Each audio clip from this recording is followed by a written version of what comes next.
آقا علیہ الصلوۃ والسلام کے غلام حضرت ابو ہریرہ رضی اللہ تعالی عنہ آپ روایت کرتے ہیں کہ قال رسول اللہ صلی اللہ علیہ وسلم من خاف ادلج ومن ادلج بلغ المنزل الا ان سلعۃ اللہ غالیۃ الا ان سلعۃ اللہ الجنہ رواه الترمذی۔ حضرت ابو ہریرہ فرماتے ہیں کہ نبی تاجدار حضرت محمد مصطفیٰ احمد مصطفیٰ صلی اللہ علیہ وآلہ وسلم نے ارشاد فرمایا کہ جڑا ڈرتا ہے نا، جڑا بندہ ڈرتا ہے وہ اندھیرے اٹھتا ہے، جڑا ڈرتا ہے وہ اندھیرے اٹھتا ہے، میں جڑا اندھیرے اٹھتا ہے نا وہ منزل تے پہنچ جاتا ہے۔ جنوں خوف ہوئے نا کہ میرا سفر صحیح نہیں ہوئے گا، میں لیٹ ہو جاواں گا نا، وہ پھر سرگی اٹھ کے تر پہ، جنوں اس چیز کا خوف ہوئے میں کتنے لیٹ نہ ہو جاواں نا، وہ بندہ پھر سرگی انیرے اٹھ کے تر پہ تاکہ میں اپنا دیہاڑی سفر مکا لوں۔ تے میرے نبی نے ارشاد فرمایا کہ جڑا ڈرتا ہے وہ اندھیرے اٹھ پہنتا ہے، اور فرمایا جڑا اندھیرے اٹھتا ہے نا وہ ڈرتا ہے کہ میں کتنے لیٹ نہ ہو جاواں، فرمایا جڑا بندہ اندھیرے اٹھتا ہے وہ منزل کے اوپر پہنچ جاتا ہے، جڑا بندہ پھر اندھیرے اٹھ پہنتا ہے وہ منزل دے اوپر پہنچ جاتا ہے۔ فرمایا خبردار اللہ دا سودا مہنگا ہے، اللہ دا سودا جنت ہے، اللہ دا سودا مہنگا ہے، اللہ دا سودا جنت ہے۔ نبی اکرم تاجدار انبیاء صلی اللہ علیہ وسلم اس حدیث مبارکہ کے اندر امت محمد مصطفیٰ صلی اللہ علیہ وآلہ وسلم کو سمجھایا گیا ہے کہ انسان غافل نہ ہو دنیا داری کے معاملے کے اندر۔ اگر تیرا کوئی سفر ہوئے، کوئی لمبا سفر ہوئے، کدھر کوئی جانا ہوئے، تیرے کوئی ذاتی معاملات ہوئے، یا کسی کو خوف ہوئے کہ میں دیہڑی نکلاں گا میں فلاں تکلیف دیں گے، لہٰذا تو اپنا سفر انیری کر لینا کہ جلدی دے نال پہنچ جاواں گا اپنی منزل دے اوتے۔ فرمایا جنت بھی ایک منزل ہے،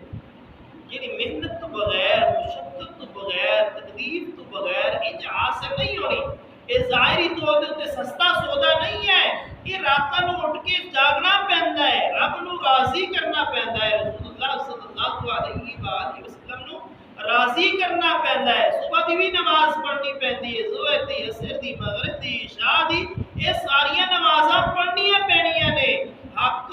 کہنا پینا ہے، باطل تو بچنا پینا ہے، حلال کھانا پینا ہے، حرام تو بچنا پینا ہے، پھر جا کے ایک عظیم نعمت جیڑی ہے نا یہ تینوں میسر ہوئی۔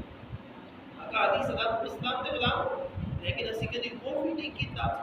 دوزخ کا سانو خوف آیا ہی نہیں، جہنم کو کدی اسی پناہ منگی نہیں۔ صحیح حدیث مبارکہ حضرت انس رضی اللہ تعالیٰ عنہ حدیث مبارکہ دے راوی نے فرماتے ہیں کہ آقا علیہ الصلوۃ والسلام نے ارشاد فرمایا کہ اللہ تعالیٰ فرمائے گا کہ ان آگ تو کٹ دو، یعنی وقتی طور پہ انہوں عذاب ہوئے گا جس شخص نے اللہ اور اس کے رسول کی نافرمانی کی تھی، کہ میرے رب دی رحمت جوش کے اندر آئے گی، میرے رب فرمائے گا انہوں آگ تو کٹ دو جس شخص نے مینوں ایک دن یاد کیتا ہے، اس شخص نو بھی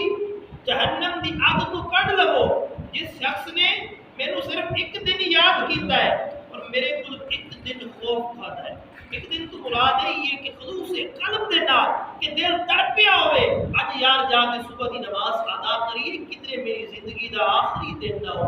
کدھر میرا رب ناراض نہ ہو جاوے، کدھر میں اپنی ساری زندگی رب دی ناراضگی دے اندر نہ گزار دیاں، یعنی کسی دا خوف نہیں، صرف رب دا خوف دل دے اندر آیا ہوئے، انہیں جا کے عبادت بھی کیتی ہوئے، اپنے اکھاں دے وچوں آنسو بھی بہائے ہوئے، رب دے عذاب کو خوف کھاتا ہوئے، میرا رب انہوں بھی جہنم تو آزاد فرما دے گا۔ حضور دے غلاموں میری رب دی رحمت وسیع ہے، لیکن سانو بھی تے چاہیے نا کہ اسی اپنے رب دی رحمت پان واسطے رب دے گھر دی طرف رجوع کریے۔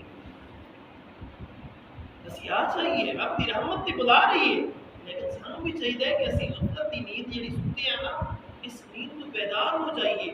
اللہ اور اس کے رسول صلی اللہ علیہ وآلہ وسلم کو راضی کر دیں۔ حضور کے غلاموں یاد رکھو جنت بڑی حضور کے غلاموں واسطے،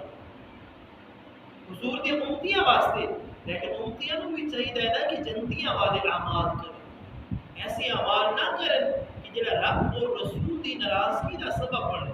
جس کے نال اللہ بھی ناراض ہوئے اور رسول اللہ صلی اللہ علیہ وآلہ وسلم بھی ناراض ہو جائے۔ ایسے عمل ہرگز نہیں کرنے چاہیے۔ لہٰذا جس طرح سب دنیا کا خوف ہوتا ہے کدھر اسی لیٹ نہ ہو جائیے سرکی اٹھ پینے دیر نہ ہو جائے کاش سانو یہ بھی سمجھ آ جائے اسی نماز واسطے بھی کھڑے ہو جائیں اسی نماز واسطے بھی اٹھ پئیے رب نو راضی کر لئیے رسول اللہ صلی اللہ علیہ وسلم نو راضی کر لئیے روزانہ یہی سوچ کے ہو سکتے آج ساری زندگی دی آخری صبح دی نماز ہوئے کل صبح سن ویٹری بھی نصیب نہ ہو حقا حدیث دل اسلام دے غلام ساڈے میرے درمیان کنے لوگ سن پچھلے سال اے محرم دا چند جدوں نظر آیا سی کنے لوگ سن کافی سارے تواڈے بھی جدا ہوئے نے میرے بھی جدا ہوئے نے اگلے سال ساڈا بھی کوئی پتہ نہیں کہ محرم دا چند نظر آنا ہے اسی بھی موجود ہونا ہے یا نہیں لہٰذا انسان کو فکر آخرت رکھنی چاہیے کم از کم جنہیں اسی دنیا واسطے سوچنی ہے انہاں تے سوچیے نا اگر زیادہ نہیں سوچ سکتے انہاں تے ضرور سوچیے نا جنہیں دنیا واسطے سوچنا ایک دن آٹا ختم ہوئے تھا اگلے دن سب بڑی فکر ہوتی ہے کہ یار کار آٹا تو نہیں ہوندا کچھ نہ کچھ کرنا ہے کبھی یہ بھی سوچیے کہ جنت کے اندر بھی جانا ہے اس واسطے بھی کچھ کرنا ہے رب نو راضی کرنا ہے اس واسطے بھی کچھ کرنا ہے دعا خالق کی کائنات مالک السماوات مانو میرے کسی سارے راہ راست چلن دنیا کے اندر رہتے ہوئے فکر آخرت رکھنے کی توفیق عطا فرمائے وما علینا